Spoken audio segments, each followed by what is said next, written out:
मुझे तो बहुत गालियां पड़ने वाली हैं। किसी डायरेक्टर ने बहुत सुना दिया था। मुझे बिग बॉस के लिए आया था ऑफर। ऐसा नहीं है कि रिजेक्शंस बंद हो जाते हैं। बुरे एक्टर हैं but they are doing more work than you.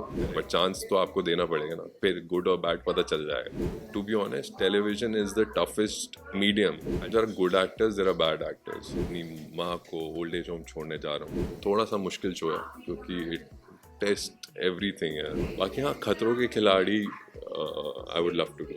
Hi, this is Sahil Uppal. You're watching me on First India. So we have with us very handsome, very talented साहिल उपल भाई, और जिनकी मतलब ज़बरदस्त शॉर्ट फिल्म आ रही है जिसका ट्रेलर हर किसी के दिल में एक अलग जगह बना रहा है। वैसे तो आपके प्रोजेक्ट्स हमेशा से एक अलग, आप कोशिश करते हो कि अलग अलग अवतार से आपके फैंस के, ऑडियंस के दिल में जगह बनाओ, लेकिन ये फर्स्ट सेकंड चांस जो फिल्म है, शॉर्ट फिल्म, वो बहुत ख़ास है और उसका ट्रेलर भी जैसे कि मैंने बताया बहुत अच्छा निकल कर आया है। आप क्या कुछ कहना चाहो? First of all thank you इतनी तारीफ करने के लिए। और ये फिल्म बहुत ही खास है। जब इस फिल्म का मुझे ऑफर भी आया था तो मैंने पहली चीज़ तो यही पूछी कि हाँ, जब उन्होंने मेरे को यही बताया कि एक्टर्स कौन है तो उन्होंने I am game, I am doing it, Anand sir and Renuka ma'am, मैं कर रहा हूँ। फिर मैंने पूछा हाँ अब बताओ मेरा कैरेक्टर क्या है, बिकॉज आई नो कि दे वोंट चूज समथिंग जो जिसमें दम नहीं होगा।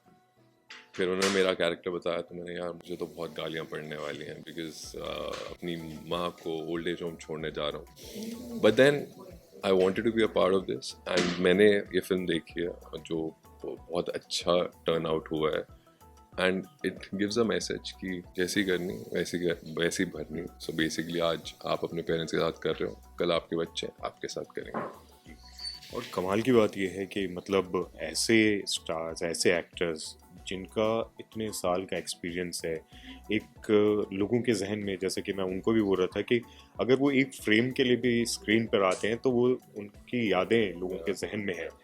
वैसे स्टार्स के साथ काम करना, रेणुका जी, अनंत महादेवन, इन सब के साथ काम करने का एक्सपीरियंस कैसा था और सेट पर माहौल कैसा था? जैसे मेरे अनंत सर के साथ तो सीन नहीं हुए अनफॉर्चुनेटली, बट रेणुका मैम के साथ मेरे जो सीन्स थे तो मैं ऑब्जर्व कर रहा था हर चीज़ की। She is so natural.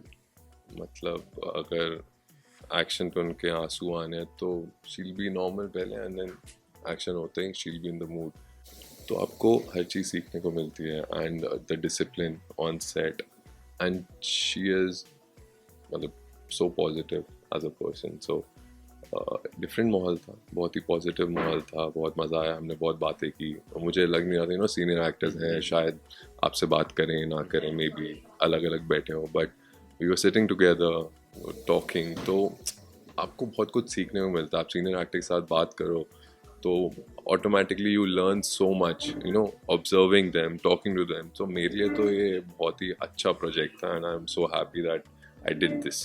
साहिल भाई, आप ऐसे एक्टर हो जो रिस्क लेने से, एक्सपेरिमेंट करने से कतराते नहीं हो, जबकि टीवी में या फिल्म्स में भी काफ़ी ऐसे एक्टर्स हैं जो डरते हैं कि अगर उन्होंने पॉजिटिव रोल से स्टार्ट किया है, जैसे स्वाभिमान में एक कमाल का एक अवतार था आपका जो आज तक लोगों को इतना पसंद है, उसके बाद आप पिंजरा में ग्रे शेड्स, रेंज वाला कैरेक्टर, फिर ये जो शॉर्ट फिल्म है उसमें भी जैसा कि आप बता रहे हो कि रेंज है, उसमें ग्रे शेड भी हो सकते हैं। वो लेने के ऊपर है कि उसको ऑडियंस किस तरीके से लेती है। ये जो एक मादा है, हिम्मत है, वो कैसे है? मैं मानता हूँ कि सबसे पहले तो कैरेक्टर इंटरेस्टिंग होना चाहिए। तो जो पिंजरा में था, आई लव प्लेइंग ओमकार। वो मेरी लाइफ का आई गेस बेस्ट कैरेक्टर है अभी तक का। और मैं चाहता हूँ कि मुझे थोड़े से यू नो डार्क, थोड़े, मेरा बहुत ऐसी इच्छा है कि मुझे गैंगस्टर का रोल करना है आगे जाके। तो मुझे इन कैरेक्टर्स में आप प्ले बहुत कुछ कर सकते हो, बिकॉज अगर आप पॉजिटिव कर रहे हो तो उसमें बहुत क्लीन होता है कि हाँ यही है, ऐसी स्माइल करके ऐसी बात करने ही करना। But when you are doing a grey shade और a negative, you can add your own things, you know. आप उसमें कितना स्टाइल डाल सकते हो, कितना उसमें बहुत कुछ कर सकते हो। तो आई फील कि चैलेंजेस होते हैं ऐसे कैरेक्टर्स करने में, एंड मुझे नहीं लगता कि आप टाइप कास्ट हो सकते हो, बिकॉज स्पेशली मैं अपने लिए मानता हूँ the kind of face I have, मैं पॉजिटिव भी पुल ऑफ कर सकता हूँ और नेगेटिव भी। तो मुझे उस चीज़ का डर नहीं है, as long as you are performing well, आप ईमानदारी से काम कर रहे हो, ईमानदारी से कैरेक्टर्स निभा रहे हो, तो मैं फिर उस चीज़ का डर नहीं होना चाहिए कि लोग आपको टाइपकास्ट कर देंगे या आगे आपको ऐसा काम पॉजिटिव नहीं मिलेगा। मैं इन सब बारे में सोचता नहीं हूँ। प्रोजेक्ट जैसा आ रहा है, अच्छा लगा है, करो, नहीं तो मूव ऑन। फिल्म का नाम जैसे फर्स्ट सेकंड चांस है, ऐसा कभी लाइफ में हुआ है कि क्योंकि जिंदगी में मौके बहुत कम मिलते हैं, किसी चीज में ऐसा लगा है कि सेकंड चांस मिला है और वो आपने इनकैश किया हो? एक्चुअली अभी तक तो मतलब जो चांस मतलब मैंने खुद ही बनाया था बेसिकली मुंबई आने का भी, कुछ ऐसा था नहीं, वो बस हो गया। And second chance I would say मैंने एक टाइम पे गिव अप करने का सोच लिया था इस इंडस्ट्री में ही, जब किसी डायरेक्टर ने बहुत सुना दिया था, you know, he was very harsh on me, मैं initial part of my career, and that day I broke down, I was like I don't think I can you know act, या मुझे घर वापस चले जाना चाहिए। फिर सेकंड चांस मैंने खुद ही अपने माइंड को बोला, नहीं यार, यू शुडंट गिव अप, आप आए हो यहाँ तक, ठीक है, वर्क ऑन योरसेल्फ, लर्न। तो I guess that's the second chance I have given myself कि reinvent yourself, काम करो, मेहनत करो। And one day that director, he met me after a couple of years, he hugged me and he said, you're doing a good job. भाई industry से आप है हो नहीं, कोई गॉडफादर है नहीं, जैसा कि आपने बताया अपना खुद से मेहनत से कदम दर कदम आप अपनी एक मुकाम बना रहे हो। किसी डायरेक्टर ने कुछ हार्श वर्ड यूज कर दिए, कभी रिजेक्शंस भी बहुत मिले होंगे, लो फेज आया होगा, कैसे हिम्मत जुटा के रखा अपने आप को इंडस्ट्री में सरवाइव करते रहे? ऑनेस्टली रिजेक्शंस अभी भी मिल रहे हैं ऐसा नहीं है कि रिजेक्शंस बंद हो जाते हैं। As an actor you have to be mentally strong, क्योंकि रिजेक्शन आपको रोज मिलता है। आई डोंट थिंक किसी और प्रोफेशन में इतने रिजेक्शंस आप फेस करते हो, तो आपको कंफर्ट जोन से निकलना होता है। और यू नो इस इंडस्ट्री में आई बिलीव, जितना मेरा एक्सपीरियंस है, बहुत ज़्यादा नहीं है, बट जितना भी आई बिलीव कि पेशेंस बहुत इंपॉर्टेंट है, और एक सेल्फ बिलीफ। जिस दिन आपका पेशेंस और सेल्फ बिलीफ हिल गया, फिर आप आई डोंट थिंक कंटिन्यू कर पाओगे, because you need a lot of patience. आज काम है, कल नहीं है, यू नो, ऐसा टाइम होता है कि 6-6 महीने you are not doing anything, so that is very tough कि आप वेट कर रहे हो एक फ़ोन कॉल का कि अब क्लिक होगा, अब क्लिक होगा। आप रोज़ ऑडिशन बना रहे हो, रोज़ ऑडिशन दे रहे हो, बट सिलेक्शन नहीं हो रही। आप सेल्फ डाउट करने लग जाते हो ना, क्या कमी, कुछ कमी है, नहीं है, आई यू सी योर टेक, नहीं सही तो कर रहा हूँ, बट मे बी उस कैरेक्टर के लिए आप फिट नहीं हो, कोई और। एंड लक आई बिलीव बहुत इंपॉर्टेंट रोल प्ले करता है मुंबई में, इस इंडस्ट्री में, ऐसे तो हर जगह, बट हाँ इस इंडस्ट्री में बात करूँ तो luck plays a very important role. ऐसे बहुत एक्टर्स हैं जो शायद आपसे बुरे एक्टर हैं, but they are doing more work than you, और ऐसे बहुत हैं जो अच्छे हैं, वो शायद आपसे भी कम काम कर रहे हैं। तो मेहनत करते जाओ और लक आपका जिस दिन साथ देगा उस दिन आप चमकोगे। और साहिल, कई ऐसे टीवी एक्टर्स हैं जिन्होंने कई बार मुझसे ये बोला है कि एक बार आप टीवी में काम कर लेते हो तो जो फिल्म के लोग हैं वो बहुत ज़्यादा आपको एक टैग लगा देते हैं कि नहीं ये टीवी में काम किया है, वो इस तरीके से आपको नहीं दिखते कि आप कितने अच्छे एक्टर हो। ऐसा कभी आपके साथ भी हुआ? बिल्कुल, I faced it, they look down upon television actors, which I believe is totally unfair. हाँ, कंटेंट आप बोल सकते हो, बट दैट कंटेंट वो चाहिए ऑडियंस को। अगर हम सास बहू ड्रामा भी बोल रहे हैं, बिकॉज ऑडियंस लव्स इट, तभी तो we are catering to them, right. और एक्टर्स की बात करूं, there are good actors, there are bad actors, films में, वेब में, टीवी में। अब वो मीडियम ऐसा है, या एक्टिंग हमें जिस तरह की करनी पड़ती है, अगर आप हमें दूसरा प्लेटफॉर्म देंगे हम वहाँ भी परफॉर्म कर सकते हैं, बट चांस तो आपको देना पड़ेगा ना, फिर गुड और बैड पता चल जाएगा। बट आई बिलीव कि हाँ, थोड़ा टेलीविजन को they look down upon, but to be honest television is the toughest medium. I tell you why, because आपको ऑन द स्पॉट स्क्रिप्ट मिलती है, सुबह सुबह 9 बजे आपको इतना 10 पेज का पूरा वो मिल जाता है bunch.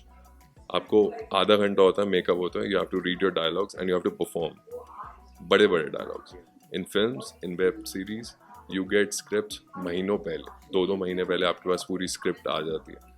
So that's again challenge, बहुत चैलेंज। और रोज 12 घंटे शूट करना महीनों महीनों, it's not without any of, वो भी ऐसा होता है? एग्जैक्टली। मतलब मैं पिंजरा कर रहा था, तो मुझे 15 अगस्त के बाद सीधा दिवाली पे छुट्टी मिली। I was working back to back 12 hours every day, commuting, gym, it is not easy. But हाँ, I think you should be respected as an actor in all mediums. सब मीडियम्स में अपनी मेहनत कर रहे हैं, हम भी बहुत मेहनत करते हैं. हाँ, I want to do web, I want to enter films, because वहाँ थोड़ा story telling is different. It's not typical stories जो हम टीवी में दिखाते हैं. हाँ, कंटेंट की जैसे मैंने बात की, आई फील वेब में ज़्यादा आप एज एन एक्टर ऑल्सो आप क्रिएटिवली काम कर सकते हो, बिकॉज कैरेक्टराइजेशन पे बहुत ज़्यादा काम होता है उसमें. सो आई एम लुकिंग फॉरवर्ड कोई अच्छा प्रोजेक्ट हो तो. और ऐसे टफ कंडीशंस में अपना मोजो कैसे बरकरार रख पाते हो? मैं वैसे ना मैं बहुत केयर फ्री हूँ कि हाँ जो होगा अच्छा होगा. मैं उसमें मानता हूँ कि अच्छा ही होगा यार अभी, और एक लाइफ है. रोल हो या हंस लो या जी लो, you know, it's all up to you. तुम अपनी लाइफ बना भी सकते हो, बिगाड़ भी सकते हो. यू नो, आप टेंशन लोगे, आप डिप्रेशन में आ जाओगे, वो भी कर सकते हो. आप खुश रह सकते हो, हाँ यार होगा, अभी नहीं, अभी आ जाएगा, अगले महीने बढ़िया काम आएगा ही आएगा. You work on yourself, you go to the gym daily, you feel good about yourself, about your body. अच्छा खाओ, अच्छा पियो, फ्रेंड्स के साथ टाइम स्पेंड करो, फैमिली के साथ टाइम स्पेंड करो, बाकी मेहनत करते रहो. और रियलिटी शोज के लिए गेम हो आप कर सकते हो कभी? मुझे बिग बॉस के लिए आया था ऑफर पिछले साल भी, but I don't think as of now I am ready for a show like that. It gives immense popularity, no doubt, but थोड़ा सा मुश्किल शो है क्योंकि इट टेस्ट एवरीथिंग है. मतलब इट्स नॉट ईजी एक घर में बंद होकर रहना. बाकी हाँ, खतरों के खिलाड़ी I would love to do. इस बार के खतरों का जो कंटेस्टेंट्स का लिस्ट है वो बड़ा कमाल है. कुछ आपको ऐसा कोई है जिसको जानते हो या रूट कर रहे हो जिसके लिए? I know Rubina because I work with her in Shakti. So she's a very strong girl, very strong-headed girl. So I'm sure mentally वो बहुत strong है तो वो कर लेंगी, और उनमें वो winning attitude है. So I'm rooting for her. And at last जो आपके इतने चाहने वाले हैं, जो फैंस हैं, जो चाहते हैं आपको, आप उनको अलग अलग प्रोजेक्ट्स में जैसे कि आप कोशिश कर रहे हो अलग अलग अवतार के साथ उनको एंटरटेन करते रहो, उन सबको क्या बोलना चाहिए? मैं बस थैंक यू बोलना चाहूँगा. आप लोगों ने हमेशा इतना प्यार दिया है और सपोर्ट किया है. बस ऐसे ही सपोर्ट करते रहिए, प्यार देते रहिए आगे भी. Thank you. Thank you so much.